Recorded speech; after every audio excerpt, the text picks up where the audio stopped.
lodge bia no we ye bema ubo say we ye decent dress na we dress pa we ye neat we born a tie the suit be a black white tie boom clinic wa bo no was African was bibia kama adwene woni timu a to say adwene no wo yi ni ti no fe wa money shape just what is na near fee omo na John lodge no come near fee say ye age say omo be pam ye kura omo fa ye kura so atas enti no omo nyina omo be kira wo say Yesu omo biu na ko potro me say wi ase no ma calculate a kira wo say check years a generation ba ko check years a Yesu ba ko almost some use Bible ni bia omo Bible na ye preach ni bia omo de be more emphasis Bible da ho bibia do they will condemn the Bible to you omo be more emphasis quotation na wo atechire wa adwen no omo be kire wo so that as say Yesu na nkasa kra te ase no wo kan Matthew chapter 3 Yesu na nkasa kra te ase no ono ka che na suafo se munko wiase afa na nko preach na mo kan yo so so ni na ben wo se de bia me ka che me say quotation na nkasa kra no contradiction or contradicting wo Yesu wo te ase wo se ka kire go suafo se munko preach na mo kan kire nko so ni na ben na me no be ka che me say suafo me ka so ni me ka so ni na ben wo de because so ni ye so so ni ye Yesu na wo be kwae den aba wo te ase wo nyanko ma wo se nsa me kan kire John the Baptist say boy su no e wo Matthew 3 no say wutia mba falasifo asoja for police for nya atwo ma wutia ma bu do no fi nyanko pa bu fuhie na e ba nim e da be na e ba mo sacha madwen so atase nyi ntwa mutwatia no so yin na be sa ta mo gusu kasa na Yesu ye den e ba obo na su no enti de John no ko e ka na asem say o be kwa be fa nipa no kwa no kwa fa na no wo ba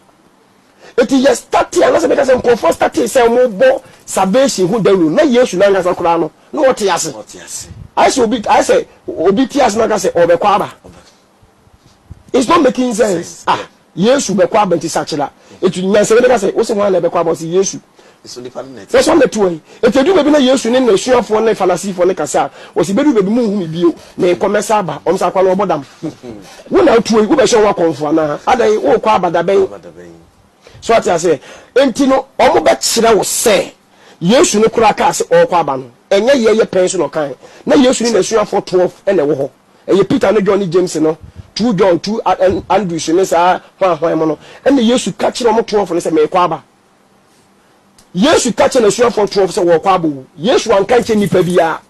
Christians yentie nie Yesu an mehye Christians bia bo se wo kwa ba wo se me kwa ba be fam wako te ye parable ba na tene ne suafo na te wo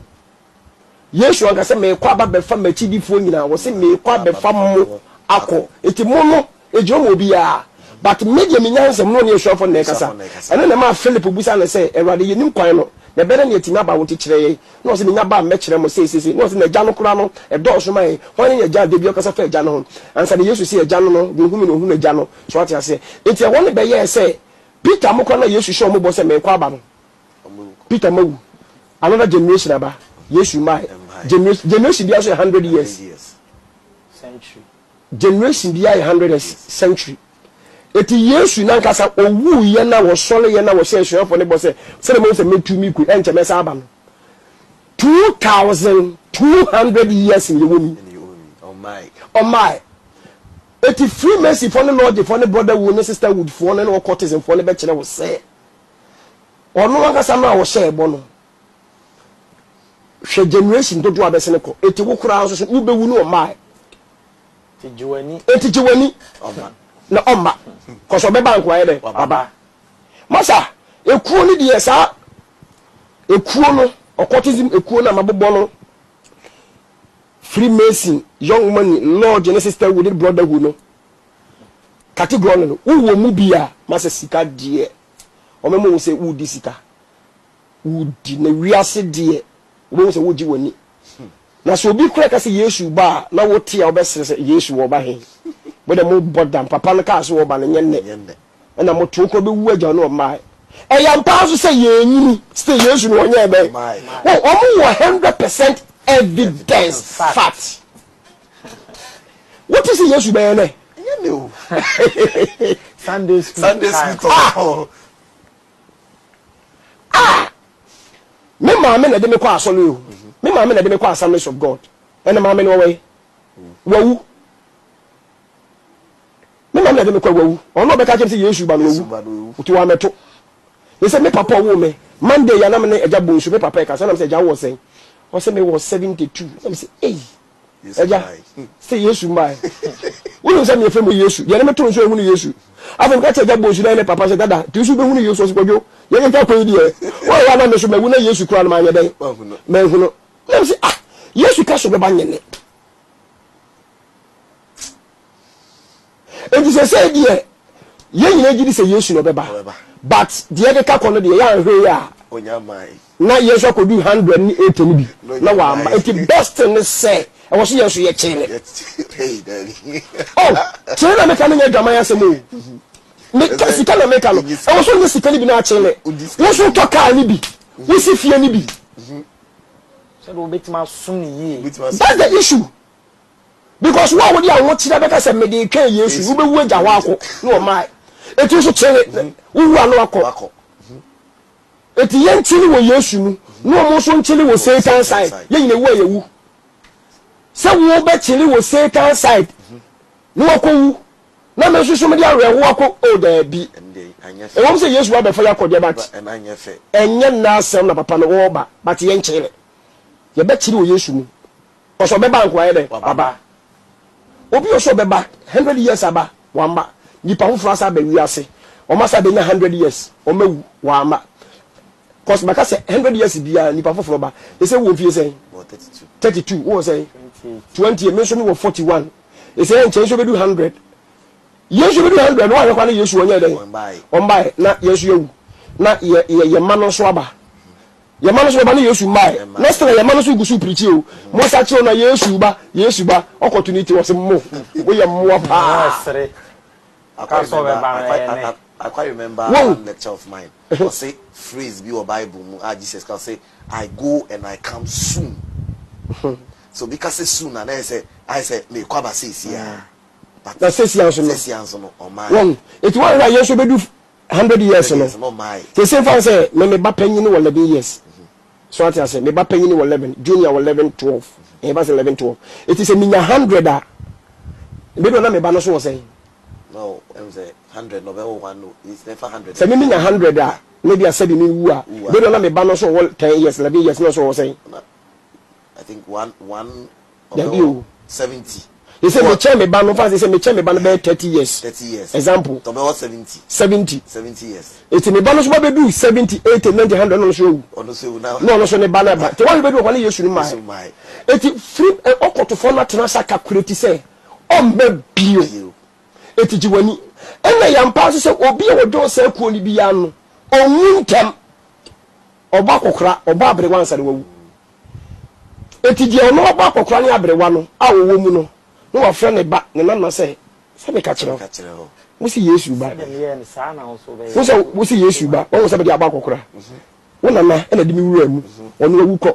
me so se baba ko mbewu eti be se ne papa no nya mai bo so no so akoshim na na wu no no so be yebi no so afre ne ba eti bo se we di we wem se enti eno so aye ntoato aso se de Christianity ye ntoato aso no ta ye ntoato aso enti wo wura mu a bibie ni wono ma wo be hwe Yesu akira kwan eti wo pese wo twi obi o wo sa kingdom occultism brother or sister free mason wan ya emphasize kan twe no aso hu mi dada we hu dada. When the wusi catch us uncle for the whole world. When the betty mount at Timothy make us say, one tear second translator betches, when the betty mount above one thing say, when him Christo need be or wusi catch us uncle for the most richest in world, worldly people in the world, the most richest people in the world. Yes, uncle for they belong to the satanic kingdom. Satanic kingdom for Freemason for occultism, lodge for brotherhood, sisterhood. Freemason omo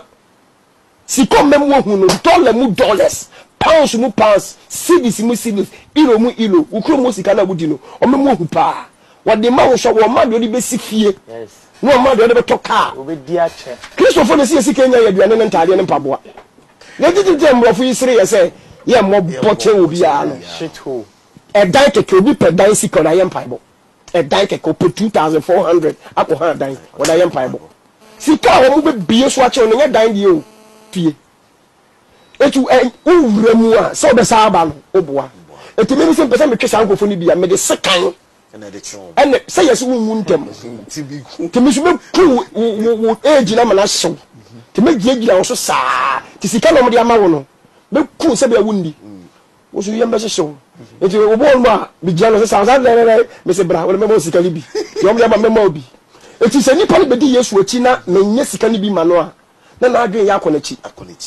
eti wo se me tell say ah ya kwa be me fa so yesika na ma no ana ada se me di sika na kwakoto the bank account shum ana me di be si ba bia me na kofa ana me ma lottery na ma no wotwa di ko ma anya so be ko back eno na me so me ya mi nya no nkofo yes mi nyai ya we Yesu be dai o enye preaching ko na di kinipo because the preaching be na be tweno maka preacher be kinipo na say sacha na Yesu ere onu so ya chele say Yesu no nya den oh my generation ya chele no tese na me say me chire say me nya sofo e na me Jesus wa me ko hu ye ene ye chire me a say na me ma be wu sunsun ma ya chire me a ene ka me do obi a obi ntimi sa chire me because Yesu no my eti nya sa sacha na Yesu ba no ye de twinipo wo ni pa no kwa ka kese sacha Yesu ba wo hwe wo be 100 ewu kura na Yesu no my eti ko hia wasama do ka so kwa sia wo se Yesu ba na ye hia ha no wa me ya nji ye ni wasama do ai asase so eti mo teachings no so ye 100%. Eti me say me can the plain say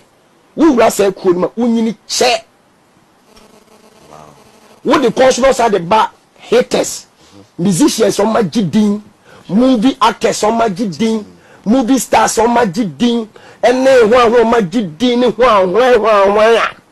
e sanko for 95% ye omo ya chose asase ne ye dia so much chose asase ne ye dia na Yesu ndi onyamai nti memo wa chele ten ye din no memo wa je no wa chele no nto memo wa chele eti omo ko school kakra na ya chele omo sa nyema no wusu wo pie wo Ghana na o ma bi na wusu wo gidi pos akwara ko do bi ti no wo gidi wo ono si ni wiase because sango fo no ye si wiase ne omo de nto omo gidi te ye easy say wa wo gidi ne be say wo so do continue because omo ne wiase ne kuto omo na gidi asem ni nyina no enti no sika wo be hunu de brother bibie no beti sika uncountable sika bi okoboko washroom wo sink me negum say shaw ye yeso be di amambre no so ye yeso de bia enkola nketo moja e bia 3 months ana fresh baby 2 weeks baby try never trebra wo de ben no ye papemfo nyopemfo ba ko pe sie nanimu no so eno ano no ana try so be nya nipa ensa tiantia no ene nipa nine ntiantia no wunya ntiantia ni bia wawie ana nya nipa ni kosua wawie ana fa komabra wawie ena se kwamba ko mfa so de yeska fa so kwa so ye efunu hu nsuo minimum nyina se me spirituality me che wo mo efunu hu nsuo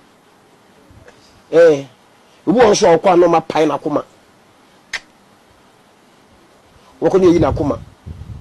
eti wo bia obi bi bewu obi bi bewu bia ye de body ni be ma wa be page na mu se ni mu aye ha bia no ya papa ni ba bia ko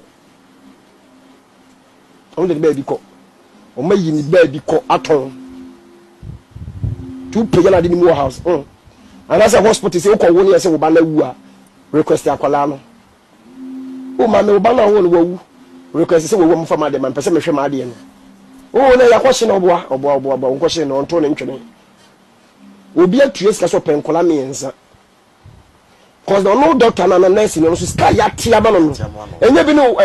card na je 100 Ghana card na 50 Ghana card na ya chocho pala no ono ya beti e bi $100,000 amano masa ekuo ni de sa ekuo no occultism ekuo na mabobọ no Freemason, young money, Lord, and sister with brotherhood no category no wo mu bia masa sika die o memo say wo di sika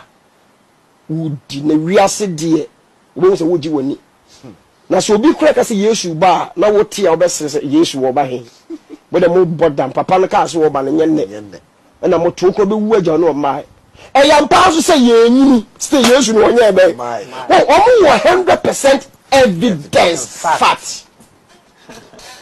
what is Yesu be na no